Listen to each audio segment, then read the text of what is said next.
WhatsApp guys, welcome back once again. दोस्तों, आज की कहानी कुछ अलग किस्म की होने वाली है, जहां पर हम एक आदमी को देखेंगे जो हाईवे के साइड में बने एक रेस्ट रूम में फ्रेश होने जाता है, लेकिन वहां उसके साथ कुछ ऐसी चीजें होना शुरू हो जाती है जो आपको हैरान कर देगी। कहानी की शुरुआत होती है वेस नाम के आदमी से, जो कहीं से ड्राइव करके अपने घर की ओर जा रहा था, लेकिन उसके चेहरे पे हम किसी तरीके का डर देखते हैं। वो बार बार अपने पीछे की रखी सीट पर एक रेड कलर के बॉक्स को देख रहा था। शायद ये बॉक्स ही उसके डर की वजह है, लेकिन उसमें आखिर ऐसा है क्या जो वेस को इतना डरा रहा है। इसके बाद वो एक मोटेल के साइड में रुकता है और अपनी गर्लफ्रेंड ब्रेंडा को कॉल लगाता है, लेकिन तभी उसका फ़ोन की बैटरी ख़त्म हो जाती है। अब इसके बाद वो वहाँ लगी एक चॉकलेट मशीन से कुछ चॉकलेट निकालने की कोशिश करता है, लेकिन वो ऐसा कर नहीं पा रहा था। इसलिए उसकी मदद करने के लिए वहाँ एक औरत आती है और उसे चॉकलेट निकाल कर दे देती है। पर जाते जाते वो उससे कहती है कि तुम्हें आराम की जरूरत, क्योंकि तुम थके हुए लग रहे हो, और इसीलिए वेस उस रात उसी मोटेल में गुजारता है। लेकिन आज वो बहुत ही ड्रिंक करता है और आग के पास खड़े होकर उस रेड बॉक्स को खोलता है, जिसमें हम बहुत सारी लड़कियों की फोटोज को देख पाते हैं। वो एक एक करके सारी फोटोज को जलाना शुरू कर देता है, लेकिन एक फोटो को अपने पास रख लेता है। असल में वो पिक थी ब्रांडा की, जिससे वो बेहद प्यार करता है और वो भी उससे उतना ही प्यार करती है। पर ये लड़कियों की फोटोज आखिर उसके पास क्या कर रही है, इसका जवाब हमें थोड़ी देर में पता चल जाएगा। अब सुबह जब वो सोकर उठता है तो देखता है कि उसने अपनी पैंट तक जला दी है, क्योंकि रात में वो इतने ज्यादा नशे में था। अब वो भागते हुए पास में एक पब्लिक टॉयलेट में जाता है फ्रेश होने के लिए, लेकिन तभी साइड वाले टॉयलेट से आवाज आती है कि तुम कैसा महसूस कर रहे हो। तो वेस कहता है कि हाँ, अब बेहतर है। इसके बाद वो उसे कुछ और सवाल करने लगता है, लेकिन यहाँ वेस को अजीब लगता है कि आखिर कैसे कोई आदमी किसी से टॉयलेट में रहकर उससे पर्सनल सवाल कर सकता है। इसलिए वो कुछ देर चुप हो जाता है, लेकिन तभी वो देखता है कि वहाँ पर टॉयलेट पेपर नहीं है। वो भागते हुए बाहर आता है, वरना तब तक कोई और आ जाएगा, पर वहाँ भी कुछ नहीं था। तभी वो दूसरे टॉयलेट वाला आदमी उसके बारे में और पूछता है और उसका नाम तक पूछ डालता है, जो कि वेस बता भी देता है। जिसके बाद वो अपना हाथ पैर धोता है, लेकिन तभी वो दूसरा आदमी कहता है कि क्या तुम मेरा नाम नहीं जानना चाहोगे। वो हंसते हुए कहता है कि हाँ, क्यों नहीं, बताओ क्या नाम है तुम्हारा। वो आदमी बहुत ही वियर्ड वे में कहता है, मेरा नाम बुलाने के लिए तुम्हें अपनी टंग को बाहर निकालना होगा और उसे पकड़कर मेरा नाम बोलना होगा, तब जाकर तुम उसे सही से बोल पाओगे। असल में उस आदमी का नाम था घास्टा क्लोनोवा। आपने भी ट्राई किया होगा बोलने का, एक बार करिए, क्या पता आप बोल सके। इसलिए हम इस कहानी में इस अनजान आदमी को नोवा के नाम से बुलाएंगे। अब नोवा उसे कुछ और बातें बताता है, जैसे कि तुम इस टॉयलेट के साइड में बनी पिक्चर्स को देख रहे हो, मैं कुछ इस तरह का दिखता हूँ, क्योंकि मैं एक डेविल हूँ जो अच्छे काम भी करता है और बुरे भी। मैं यहाँ तुम्हारे यूनिवर्स को बचाने के लिए आया हूँ। अब उसकी ये बातें सुनकर वेस कहता है कि वो लगता है कि तुम मार्वल स्टूडियो के डाई हार्ड फैन हो। तो नोवा इस बात से गुस्सा हो जाता है। वेस उसे चुप कराते हुए बोलता है कि क्या तुमने मुझे बेवकूफ़ समझ रखा है। मैंने भले ही रात में ज़्यादा पी ली थी, लेकिन इसका ये मतलब नहीं है कि तुम जो भी बोलोगे मैं सच मान लूंगा।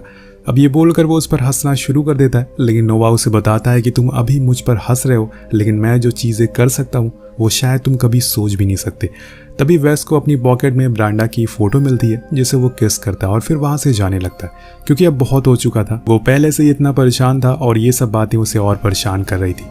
लेकिन कहानी में असली ट्विस्ट अब आता है, जब वो रेस्ट रूम के गेट को खोलने की कोशिश करता है तो वो लॉक हो चुका था, जिसे देखकर नोवा कहता है कि ये मैंने किया है, तुम यहाँ पे खुद की मर्जी से आए थे, पर जाओगे मेरी मर्जी से, क्योंकि अब तुम्हें मेरा एक काम करना होगा। ये सुनकर वेस को उस पर गुस्सा आने लगता है, इसलिए वो उसे बुरा भला सुनाने लगता है और उसके टॉयलेट में झांकना शुरू कर देता है। पर नोवा उसे वार्न करता है कि ऐसा मत करो, क्योंकि इससे तुम्हारी जान भी जा सकती है। लेकिन वो नहीं मानता और उसे देखने लगता है, और जैसे ही वो झुकता है वो टेलीपोर्ट होकर वॉशरूम के बाहर आ जाता है। उसे लगता है कि वो बच गया, इसलिए वो भागते हुए अपनी कार के पास जाता है और उसमें बैठ जाता है। लेकिन तभी उसे अपने साइड में ब्रेंडा बैठी हुई मिलती है, जो उसे कहती है कि तुम्हें वहां से बाहर नहीं आना चाहिए था, तुमने गलती कर दी।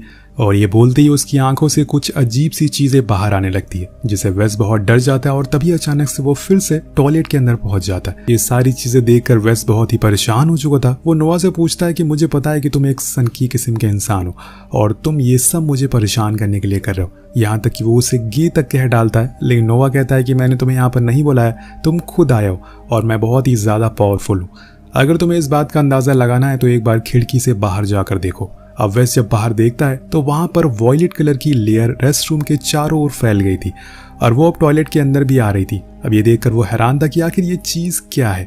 वो नोवा उसे बताता है कि ये शील्ड मैंने बनाई है, ताकि अब कोई भी बाहर का आदमी इस रेस्ट रूम को ना देख सके और हम दोनों को कोई भी डिस्टर्ब ना करे। और यहाँ वेस का दिमाग घूमना शुरू हो जाता है। वो पूरी तरह से कंफ्यूज हो चुका था कि रियलिटी और इल्यूजन में क्या फर्क है, और इसी कारण वो जोर जोर से दरवाजे को पीटना शुरू कर देता है। लेकिन उसे नोवा समझाता है कि इसका कोई फायदा नहीं है, तुम्हारा यहाँ आना तुम्हारी किस्मत में लिखा था और जो किस्मत में लिखा होता है वो कोई भी बदल नहीं सकता है। तभी वेस को उस टॉयलेट के नीचे कुछ ग्लोइंग चीज दिखाई देती है जिसे देखकर वो डर जाता है, लेकिन उसे जानना था कि आखिर ये क्या चीज है।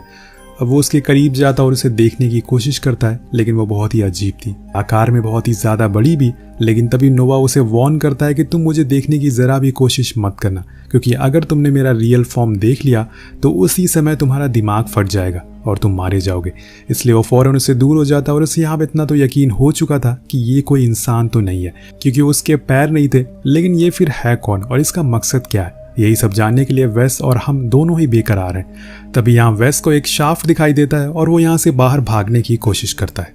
वो नोवा को बातों में उलझाए लगता है और धीरे धीरे करके उस शाफ्ट से बाहर जाने लगता है, लेकिन न जाने कैसे वो दोबारा से उसी वॉशरूम में आ जाता है। अब ये देखकर वेस और ज्यादा परेशान हो चुका था और इसी परेशानी के टाइम पर उसे ब्रेंडा की याद आने लगती है और वो उसकी यादों में खो जाता है। लेकिन वहां भी नोवा उसका पीछा नहीं छोड़ता और उसे कहता है कि तुम्हें सिर्फ मुझ पर फोकस करना है, ना कि किसी और पर। इसलिए वो उसे उन यादों से खींच कर बाहर ले आता है, जिस वजह से वेस के सर में बहुत ज्यादा दर्द होने लगता है और वो वहीं बेहोश हो जाता है। कुछ देर बाद जब उसकी आंख खुलती है तो नोवा कहता है कि तुम भी मेरी तरह हो, तुम्हें बहुत से गलत काम किए हैं और तुमने तो अपने चाहने वालों तक को नहीं छोड़ा, और देखो आज तुम्हारी क्या हालत हो गई है। अपने पास्ट के बारे में सुनकर वेस्ट हैरान हो जाता है, क्योंकि उसके अलावा ये बातें किसी और को पता नहीं थी। यहाँ नोवा अपनी बैक स्टोरी बताता है कि आखिर वो कैसे बना और आखिर वो यहाँ पर क्यों आया है। उसका कहना था कि जब ये यूनिवर्स नहीं बना था तब यहाँ पे एक गॉड थे जो बहुत ही अच्छे थे, लेकिन एक दिन उनके बेटे ने ही उन्हें बीच से काट दिया, जिससे उनकी मौत हो गई। लेकिन यहाँ पर एक अच्छी चीज हुई, उनके खून की बूंदों से एक और यूनिवर्स बनना शुरू हो गया, जिससे कि आज के समय में स्टार और मून बन गए। लेकिन एक दिन वो अपने बेटे से कहते हैं कि वो उसके घाव को भर दे ताकि वो फिर से जिंदा हो सके। लेकिन उनके बेटे ने उनसे वादा लिया कि वो जिंदा होने के बाद वो इस यूनिवर्स को खत्म नहीं करेंगे, और वो उसकी बात मान जाते हैं। लेकिन यहाँ उनके मन में एक दुविधा थी, इसलिए उन्होंने एक दिन एक डेविल बनाया जो आधा गॉड था और आधा डेविल, और आज ये हमारे सामने है जिसका नाम है नोवा। पर नोवा को बनाने के बाद वो कमजोर हो गए, क्योंकि नोवा को अब इंसानियत से लगाव हो गया था, इंसानों से लगाव हो गया था। उसके अंदर का जो गॉड था वो धीरे धीरे करके बाहर आ रहा था और उसने नोवा को फिजिकल फॉर्म में देना शुरू कर दिया है, और अगर वो पूरी तरह से फिजिकल फॉर्म में आ गया तो उसे उनका ऑर्डर मानना होगा। वेल दोस्तों, नोवा को इसलिए बनाया गया था ताकि वो इंसानियत और इंसान को मिटा सके, लेकिन धीरे धीरे उसे इंसानियत से प्यार हो गया और अब वो नहीं चाहता कि वो फिजिकल फॉर्म में आए और लोगों को मारे। और अब यहाँ उसे फिजिकल फॉर्म में आने से सिर्फ एक आदमी रोक सकता है, वो है वेस। लेकिन इतनी देर में हम बाहर क्लार्क नाम के आदमी को देखते हैं जो कि एक प्रॉपर्टी डीलर है। उसकी कार की आवाज़ वेस को सुनाई देती है, इसलिए वो फौरन जाकर गेट के पास चिल्लाना शुरू कर देता है। पर उस आदमी ने ईयरबड्स लगा रखे थे, इसलिए उसे कुछ आवाज़ नहीं आती। पर कुछ देर बाद उसे टॉयलेट जाने का ख्याल आता है और तब तक नोवा ने उस शील को भी हटा दिया था, और इसीलिए वो वॉशरूम को देख लेता और गेट खोलते उसे वहाँ वेस बुरी हालत में दिखता है। जिसके बाद होना क्या था, वो उसे पकड़ लेता है, लेकिन तभी गेट फिर से लॉक हो जाता है और नोवा बोलता है कि वेस, ये काम सिर्फ तुम ही कर सकते हो, कोई और नहीं, इसलिए बेहतर है कि तुम अभी टॉयलेट में चले जाओ। उधर बाहर क्लार्क के सामने नोवा अपने असली रूप में आ जाता है और उसे देखते ही उसका दिमाग फट जाता है और उसके शरीर के दो हिस्से हो जाते हैं। उसका दिल सीधा आकर वेस के सामने गिरता है। ये सब देखकर वेस बहुत ही ज्यादा डर जाता है और अपनी जान बचाने के लिए बाहर जाता है। अब उसे खुद की मौत का डर सताने लगा था और इसीलिए वो एक बार फिर से दरवाजे को पीटना शुरू करता है, लेकिन इन सब से कोई भी फायदा नहीं है। जैसे कि नोवा ने पहले उसे बता दिया था, ये काम सिर्फ वही कर सकता है और जब तक काम नहीं होता वो यहाँ से बाहर नहीं जा सकता। और इसीलिए वो बहुत ही हिम्मत करके उससे पूछता है कि आखिर मुझे करना क्या है। तो नोवा बताता है कि तुम्हें मुझे बलिदान देना होगा। नोवा उसे समझाता है कि तुम्हें अपने लीवर का आधा हिस्सा मुझे देना होगा, जो कि मेरे फिजिकल फॉर्म को होने से रोकेगा और ये एक रिचुअल की तरह काम करेगा। तुम्हारी इस सेक्रीफाइस की मदद से हम पूरे यूनिवर्स को बचा सकते हैं। लेकिन यहाँ वेस मना कर देता है, जो कि हर इंसान करेगा, क्योंकि इसमें उसकी जान भी जा सकती। तो नोवा उससे कहता है कि सेल्फिश मत बनो, तुम्हें ये करना ही होगा। पर यहाँ वेस उसे अपने पेरेंट की स्टोरी बताने लगता है कि कैसे उसके डैड उसकी मॉम को मारा करते थे, जिस वजह से हमारी बहुत ही बेइज्जती होती थी, और मैं ऐसी दुनिया के लिए सेक्रीफाइस क्यों दूं जो कि खुद सेल्फिश है और उसे किसी दूसरे इंसान की परवाह नहीं है। ऐसे लोगों के लिए मैं क्यों बलिदान दूं। तो नोवा बताता है कि तुम्हें ये बलिदान देना ही होगा।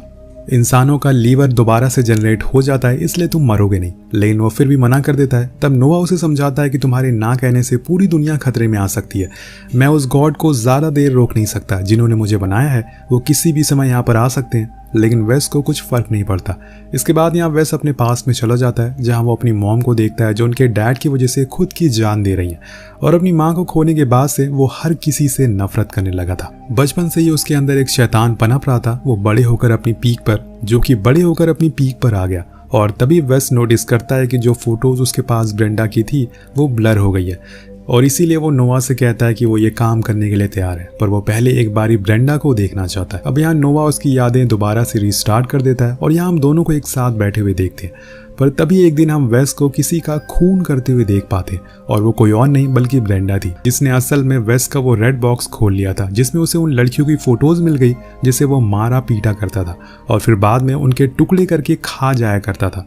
अब ये जानने के बाद वेस ने ब्रेंडा को भी मार दिया। जी हाँ, कहानी की शुरुआत में जो सीन आपने देखा था वो वही था, जब वेस ब्रेंडा को मार कर वापस आ रहा था, इसलिए वो इतना ज्यादा घबराया हुआ था।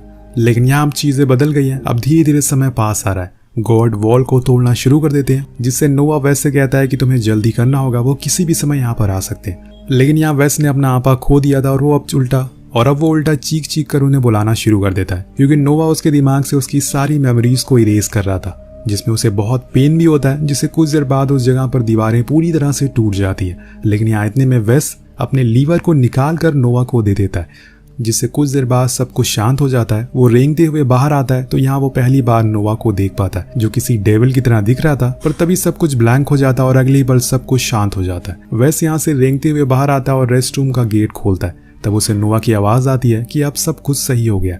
लेकिन यहाँ वेस उससे कहता है कि मैं एक हीरो की तरह माना जाऊंगा ना, तो वो कहता है कि नहीं, तुम भी मेरी तरह एक डेविल हो जो इस खूबसूरत दुनिया में अभी तक रह रहे थे। और ऐसा उसने इसलिए बोला क्योंकि वेस ने कई लोगों को बेवजह मारा था, और ऐसे लोगों को कभी याद नहीं किया जाता।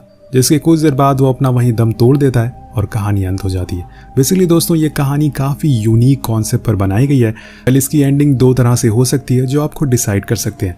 पहली एंडिंग, जो कि वेस पूरी तरह से परेशान और डिप्रेस था, उसने खुद की अलग इल्यूजन दुनिया बना लिया और खुद को मार दिया। हम लास्ट सीन में वॉशरूम को भी देखते हैं, जहाँ पहले पूरा खून लगा हुआ था, लेकिन एंड में वो बिल्कुल क्लीन था। लेकिन हमने देखा था कि कहानी में क्लार्क की मौत हो गई थी, लेकिन आखिर में उसकी बॉडी वहाँ से गायब कैसी हो गई? मतलब कि हो सकता है कि ये सब उसका एक इल्यूजन हो। दूसरा एंडिंग वो है जो आपने और हमने इस कहानी में देखा था। नोवा सच में एग्जिस्ट करता है और वो आखिर में सब कुछ सही भी कर देता है।